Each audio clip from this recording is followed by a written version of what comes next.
Hello everyone and welcome back to Dragalia Foundry, a fan channel where everything Dragalia Lost can be found. This video is going to contain my reaction to this month in Dragalia Lost for the month of December 2021. In case you're not aware, this is where the game's director, Okada, talks to us about what's to come for the month ahead and often teases things about the game's future as a whole. So in this video, I'll react to this news post detailing what's coming in December and in the game's future later on, and I'll basically provide my initial reaction, thoughts, and impressions, and then we'll call it a day. I haven't made too many videos lately about Dragalia Lost, have just been kind of coasting by, enjoying the one Starry Dragonyule event that's happening right now. I expect a separate video to talk about that event in the coming days, but I want to shout out, while I have the screen up here, the home screen with this wintry treatment, this Dragonyule treatment, is absolutely stunning. It's been a real joy to see just the little stockings, the trees, the presents, the snowmen. I think that it's super cute, and the event itself has been a treat as well. So I love the effort that was put into this. It's nice to get a brand new Dragonyule event, and the effort level, again, the production level really shows. I'm appreciating that switch to cel-shaded character models that happened last year in the second anniversary, because I think everything looks great here, juxtaposed with this snowy background. So want to shout that out. I think it's really nice looking. Anyway, let's get into this month in Dragalia Lost. It is December now, so remember, treasure trades have resets for astral raids and void battles. Make sure you're picking up your new materials for the month from those. There's some goodies there that you want to get every month, so don't forget about that. If you buy monthly packs, you also have an opportunity to purchase those again. And if you have some extra Worm Sigil remnants and you wanted Champion's Testaments for them, now you can get those as well. In the regular treasure trade, just as a reminder, there's even an opportunity to trade for honeys using mana. So that's something that's been around for several months now. I always forget to check it, but here's your reminder to make sure to check it out. So that's what's happening now. It's December 1st, and we have some content quickly approaching, which surprised me, including a Legend difficulty Sinister Dominion battle. So let's go ahead and get into it here. We're going to start off, as always, as Director Okada does, with the recap. So as far as the recap goes, we have one Starry Dragonyule, we have the Gala Dragalia that's happening right now, and then we get into plans for this month. So not a whole lot to talk about that's already happened, so let's go through this briefly. As I said, I will make a separate video talking about one Starry Dragonyule, but I do want to say I appreciate how Director Okada calls out here the special worm prints you can get by playing the event. And one thing I've been grateful for is, as we've had fewer new events, and therefore we've had fewer new worm prints released into the game, I've been thankful that the worm prints that do release are quality. They at least feel as though they have some purpose. They usually have a good ability or affinity ability combination, and so I respect all three of these worm prints for their artwork alone.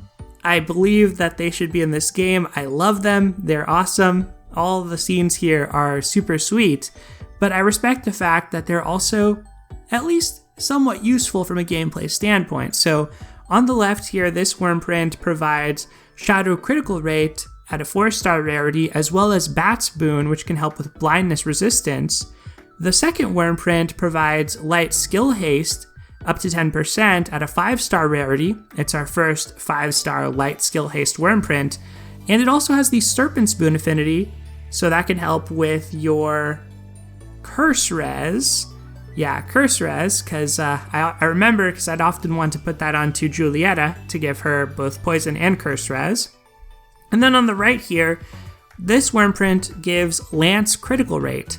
And we've seen that for other weapon types. It's a strong print. We've seen it for daggers, for mana casters, for blades. Now we have this for lances, but in addition, it also has the Swords Boon affinity, which can give you some extra strength, up to 8% extra strength, and is pretty easy to pair up with some of the Sinister Dominion worm prints that can make it cheaper to unlock that Swords Boon. So all three of these worm prints, pretty solid. Happy to see that. Besides the amazing scenes being depicted, of course, I just think that that's one nice little touch with the invasion events, and I've had some fun in co-op. I've been playing Summer Mitsuhide, just have not had that much of a chance to really get to use her, and her skill animations, her high hit count. I'm not sure that she's a great choice, but it feels very fun to use her skills and have that super high hit count with invasion events rewarding that. So far so good on the event. I'll wait to post a video until the harder content from it releases, since it's still not out yet.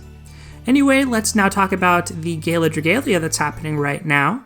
So Gala Gatov, who first appeared in Chapter 17 of the main campaign, and Dragonyule Nevin, who's here to spread some holiday cheer, are featured in the Gala Dragalia that's available now.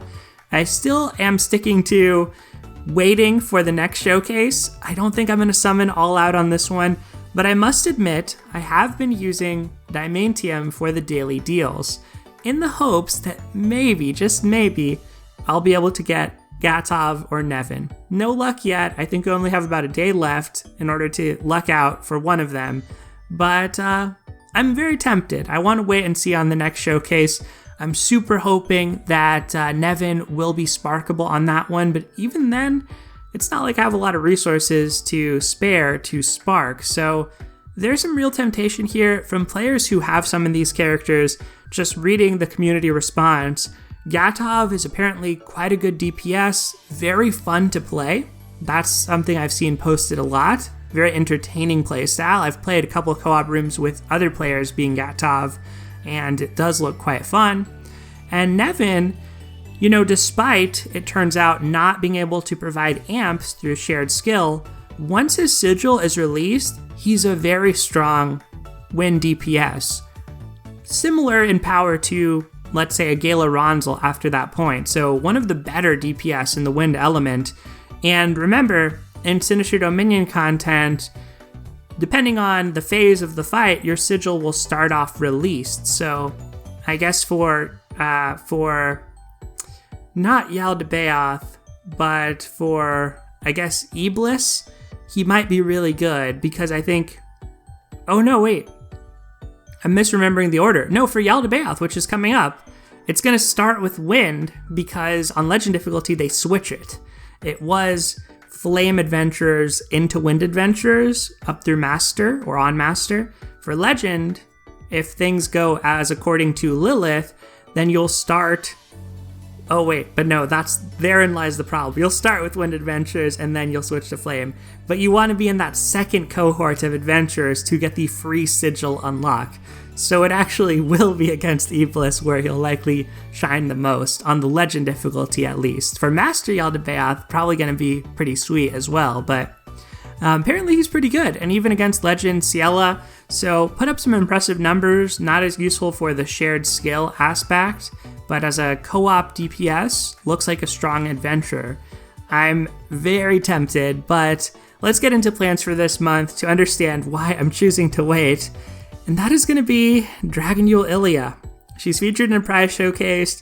Ilia is just such a beloved character. Nevin too. I mean, it's hard. It's hard to decide right now. But I at least want to see Ilia's kit before committing. She's where I'm leaning though, just blindly. If I had to choose between her and Nevin, I'm going with Ilia on this one. But that being said, I am curious exactly what her playstyle would be like. You may know already if you're watching this the day after I posted this, but I'm imagining it might incorporate her hoverboard in some way. Maybe she'll have kind of a unique playstyle with that particular mechanic, or I guess snowboard, maybe technically speaking here. But I'm looking forward to her prize showcase. I hope Nevin is sparkable on it. If that is the case, I may actually go in for it and attempt to spark Nevin. And get some prizes along the way. Hopefully these are our only Dragonyule ults for the year and we're not going to get like surprise banner number 2. Maybe we'll just get reruns in the mid-month, because her showcase, this prize showcase, will last until about the mid-month, and then we'll probably get our usual Gala remix, but maybe that remix will throw on, some past Dragonyule adventures to make it a little bit more fun and interesting. Ilia is a character I'm on the lookout for, so we'll post a review video for her showcase once we have the details, probably tomorrow. Let's continue reading on though, as we then hear about light and wind attuned versions of Asura appearing as raid bosses in Trials of the Mighty this month. We've known about this because they post the Trials of the Mighty schedule earlier in the month, toward the end of the previous month, so we got it in late November. Of course, it says here, clear these quests to earn rewards like materials for unlocking mana spirals, and specifically, Annalie and Victor are now going to get mana spirals corresponding to these two battles. So I suspect that we'll continue to see all of our Sinister Dominion bosses get these raid variants in Trials of the Mighty. I'm totally fine with that. Asura already has the raid boss from Faith Forsaken, so it's not too much of a stretch. And at this point, Trials of the Mighty, it's kind of a filler mode in my mind, but I'm not as sour on it as I think some may be. As I brought up in a previous video, I think that while the gatekeeping there is unfortunate, and the time gatekeeping is what I'm talking about, that's always been kind of a thing in Dragalia Lost. So dating back to the game's original director's days in the first year or so, a lot of endgame content was gated behind Twinkling Sands, which were used to craft 5-star core weapons. And outside of certain healers, and even those, usually you needed a good dragon to go along with them, well, you needed a rare weapon, or a high rarity weapon, to be able to even enter endgame content, or you would be one-shot by the boss. So the only way at the time to get Twinkling Sands was by playing events that happened over time. It wasn't like you could speedrun events or play events that hadn't released yet. So from what I recall, you could buy Damascus ingots to kind of short-circuit the process, just like now with the Trials of the Mighty, you can buy the double drop pack. But from what I recall, you still had to really wait to be able to craft the weapons that you needed. And material drops themselves were so low at the time that that itself was a pretty significant gate. Nowadays, you have your omnisites, you have your triple drops, your double drops, right? So I think, relatively speaking, yes, it's a little unfortunate. I don't love the design of having to wait, but at the same time, Victor and Annalie, they're quality, they're usable adventures, right? They're fine adventures without their mana spiral. I wouldn't call them good, but when it comes to Gala adventures, a lot of whom have been getting the mana spiral Trials of the Mighty treatment, a lot of those are already pretty good, even without a mana spiral. They're already good to great. So yes, certain attributes of their kit get enhanced in significant ways, often ways that help them in Sinister Dominion content specifically, or Curse of Nihility content.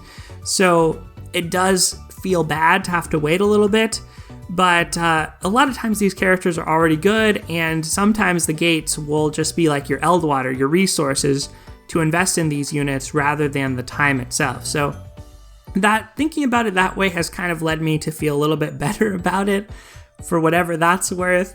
I know it's still not a beloved system by many, but I don't really have the same level of grievance that I feel is out there.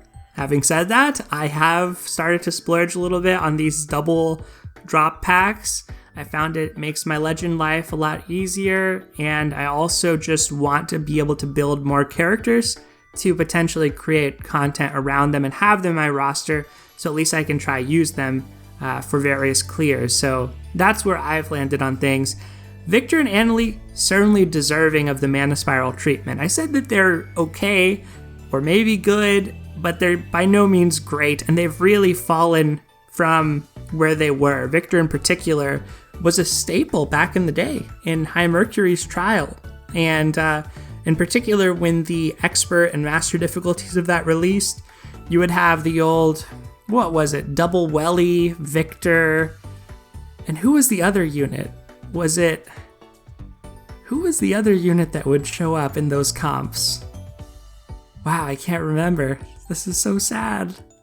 Well, there were some popular strategies, right, back involving Victor. I know Victor was there, and Addis was there for a time too. So, but yeah, he's a good unit. He has that knockback immunity that's kind of special and synergizes well with Kirsty. I could see them even just buffing his bleed will help, making it so that it applies 100% of the time. I could also see them giving him Storm Lash, maybe a special 4-strike to apply it or something, or a special 4-strike that gives you an amp. Maybe they throw on some Dispel. There's a pretty standard game plan for these Trials Mana Spirals, and they're usually of a pretty good quality, so it could be giving him better damage modifiers, but I expect maybe a Gen 2 Affliction like Stormlash, maybe you put Dispel, you put some kind of amp, you up the passive abilities to make them better, and you call it a day. It's usually not a complete reinvention, but in some cases, the changes are pushed enough that the character becomes quite strong, as was the case with Kirsty. When it comes to Annalie, I feel like her energy gimmick is a little harder to redeem in the Curse of Nihility environment. We did see Vixel end up being a pretty good upgrade with his Trials of the Mighty Spiral, and sure, he was a good healer for Legend Tartarus, but he's not exactly that prominent in Legend Lilith, from what I've observed. Maybe he can be used to good effect there, but it doesn't seem like he's especially necessary or popular, but I may be wrong on that. For Annalie, I think the big thing that they might just throw on her is Flash Burn. To be honest, just another Flash Burn enabler. It's still a relatively uncommon affliction. Maybe increase her damage modifiers, her passives, and that's about what I'm expecting. And throw an amp in there somewhere for good measure.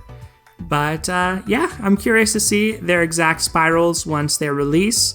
These are still some players' favorite characters, so good to see them getting the Mana Spiral treatment. Let's move on here, as this caught me by surprise. Legend difficulty for Jaldabaoth's Piercing Gale is coming on December 8th. I thought this might be coming at the end of the month.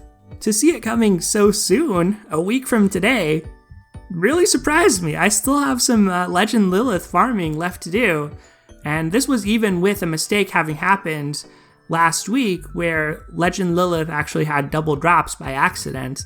I still have to get a lot of those augments. I think I'm done with the summon vouchers, the sunlight ore. I got all the convictions that actually would help me, and still I need a lot of those adventure augments and dragon augments, so it suggests to me that this content is actually going to have a decent amount of longevity just to grind up those materials.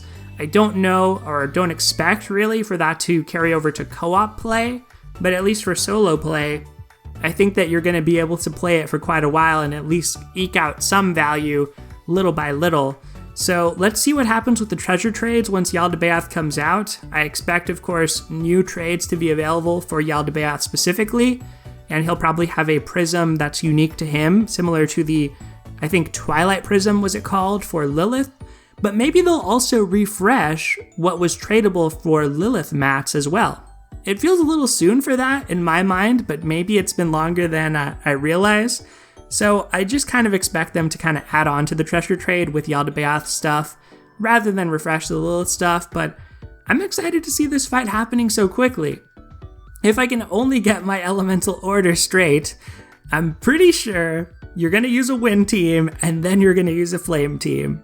So Eleonora might have a shot at bat in this one. May use Forager Mitsuba, another character that I enjoy using, but we'll see. It may be pretty tough. I don't know how hard it's going to be yet, but I'm excited to try this one out.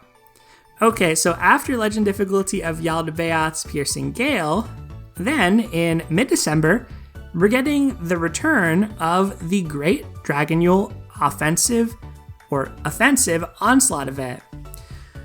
This event is the one that featured Dragonyule Victor and Dragonyule Lily that you may remember from last year, so it feels like a golden opportunity to bring them back in some type of showcase. I could easily see that happening.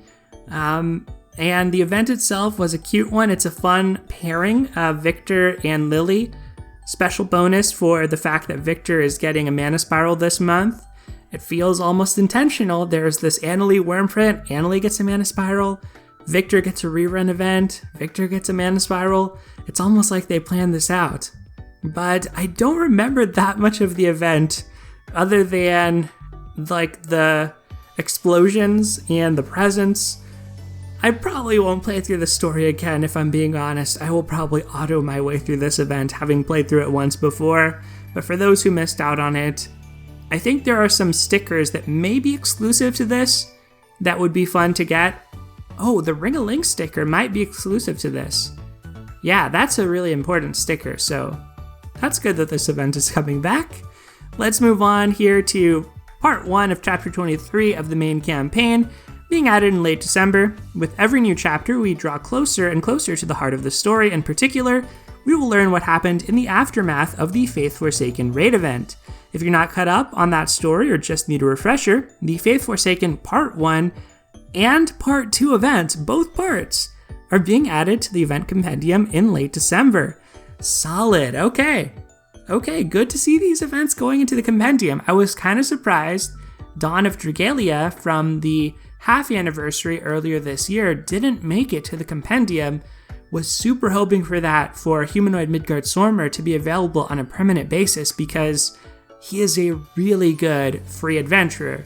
But Harl is also a very good free adventurer too, so having another strong wind element adventurer is a really good thing.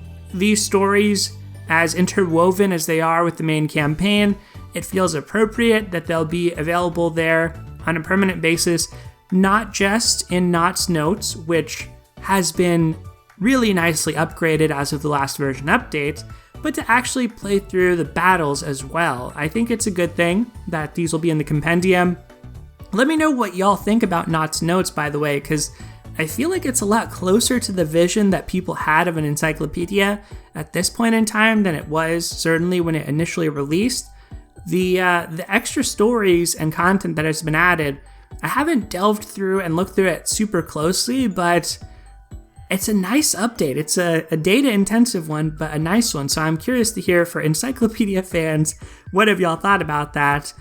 I can't imagine there are too many players in the audience who haven't played these events. I feel like the natural jumping on point for a lot of y'all out there might have been these 2 raids if you started with this past anniversary, or you've probably been playing longer than that if you are a Dragalia Lost fan.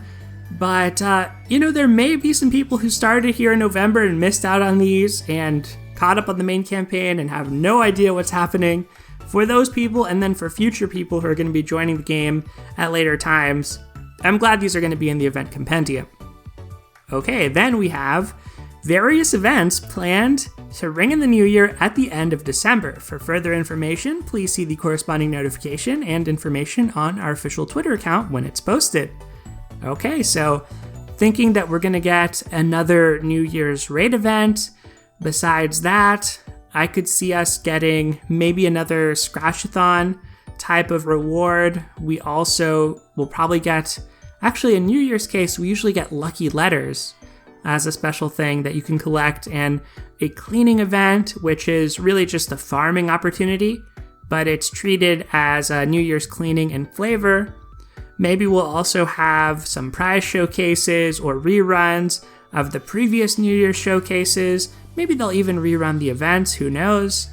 That's pretty much what I'm expecting, so if we get that, that's awesome. Hopefully some free Wormite and summon vouchers alongside that.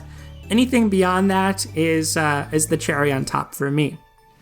All right, and we're almost at the end here. One big section left about future updates that's all about the Kaleidoscape. Of course, at the end of the post, the very end, we get our gift for the month, which is 3 Sunlight Ore, 5 summon vouchers, not bad. But let's spend the rest of our time talking about the Kaleidoscape mode, as this is one that is highly anticipated. So I think this whole post, the rest of this post, is about that. Let's read. So the long-awaited Enter the Kaleidoscape mode will be added in the next update.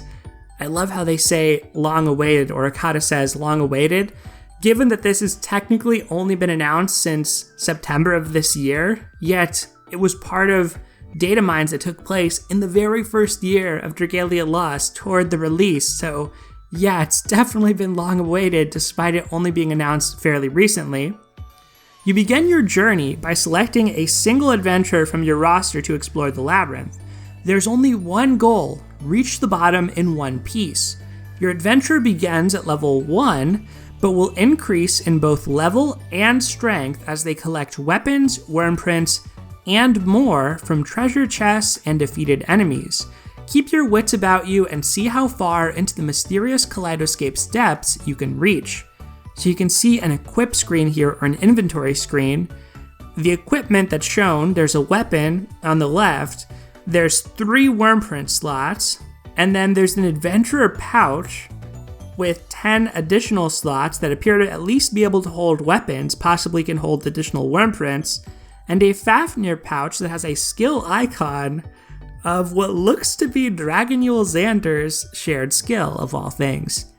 So let's read on. You can equip a single weapon and up to 3 wormprints at a given time. Okay, that checks out.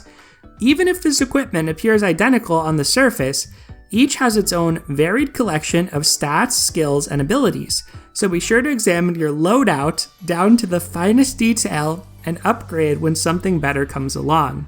So my roguelike sensibilities are buzzing based on what I've just read here, right? You could have 2 of these same identical looking prints, but different passive abilities, therefore you want to check and equip the one that's best suited for your current build, your current setup, to make it so you go through the dungeon in the easiest way possible. Let's read on. Now we have a screen with 8 different skills, 8 different skill icons that says change shared skills. Skills can be found in treasure chests or dropped by defeated enemies. You can choose from 8 different shared skills. If that seems a little overwhelming, fear not. The battle will be put on hold while you evaluate which is best to use. I appreciate that as a quality of life feature. I think in an action game like Dragalia Lost, I would rather that decision be made in a quiet moment rather than having to make that on the fly. If I think about some of the procedural games that I like, even if they're more action focused, oftentimes, you choose a door or choose a path that affects your next upgrade, but it's usually after you've cleared the waves of that room or finished the combat. Think of Hades as an example where you beat a room, then you have multiple choices of where you want to go, and you get a boon that's different depending on which direction you take. So with this, I love that when you're getting these skills as opportunities, you get to at least think about it, maybe look at your current situation. These are quite varied. So you have Elisan with damage and a buff, you have Wedding Aoi there with the sleep, you have a heal skill, Ronzel with dispel and poison, you have here Dragonyule Victor for just dispel. So who knows, maybe you're fighting an enemy that you really need to dispel and you decide, okay, I better take Ronzel's, maybe need some healing. It's probably a little bit less variety than one might think, because a lot of skills in Dragalia Lost kind of do similar things to one another. So the fact that there's 8 options instead of like 3 or 5 or 4, it seems like a lot to me. So I am kind of wondering how this will work out and pan out. I also don't know if you choose one of these and it goes into your pouch, or it goes into your skills at the bottom of the screen, but you only use it once. I'm not sure how many times you actually get to use these skills either. Let's continue reading on though. As you progress through the labyrinth, powerful bosses will attempt to stand in your way. Once defeated, they will drop multiple dragons, but you can only keep one, so choose wisely. Choosing the dragon with the particular abilities that best suit your current strategy will be key to surviving the ever-changing challenges you'll face. And of course, I don't know why, but they show 4 Fubukis here. I don't know why, but 4 Fubukis and 2 Phantoms. That is the dragon loadout. So they wanted to illustrate being able to choose or drop multiple dragons. You can only keep one, which leads me to wonder, did this individual playing this mode choose Fubuki 4 times? And then after that, they were like, okay, I'm good on Fubuki, let me get 2 Phantoms? Or how does this exactly work with the multiple copies thing? That is something I don't understand just yet.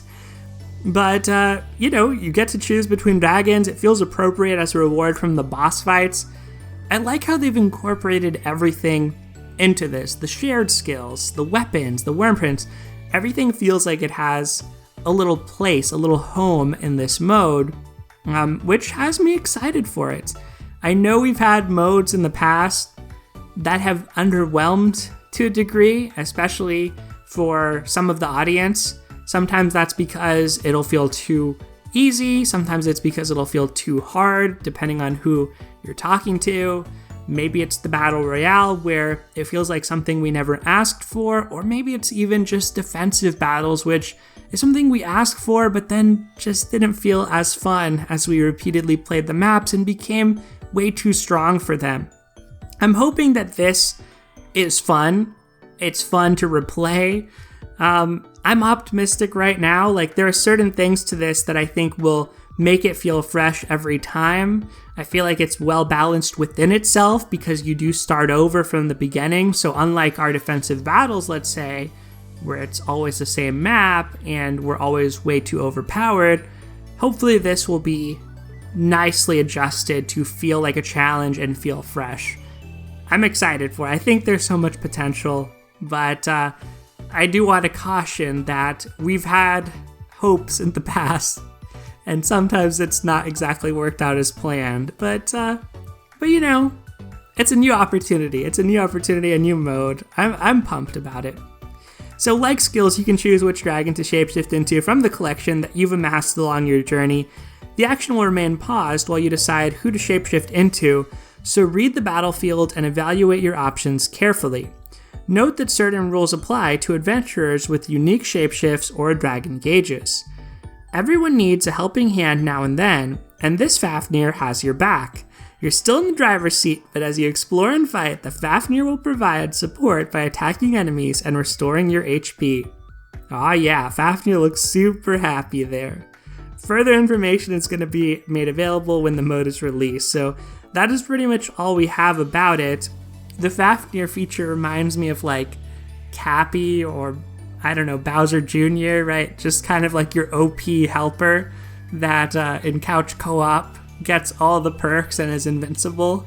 That's what I'm thinking about this Fafnir, so hopefully the Fafnir doesn't make it too easy, but I feel like as you go further and further into the dungeon, it should get challenging regardless. That's my hope, at least. The game knows how to push out hard content and does so when it comes to legend difficulties, the Master High Dragon trials upon their initial release. There's precedent for being able to produce a challenge, so I'm hoping that we see that here on the harder floors of this mode. I think that is pretty much all we have, though. I don't have any further speculation or thoughts to really share on Enter the Kaleidoscape, but I am curious to hear what y'all think. So let me know what you think about this month in Dragalia Lost for the month of December 2021. In particular, would love to hear your thoughts on the Kaleidoscape, maybe what you think is happening next in the main campaign, or anything else that stood out to you in this month. That is going to do it for today, everyone, though, so thank you as always for watching. Take care, and I'll see you next time.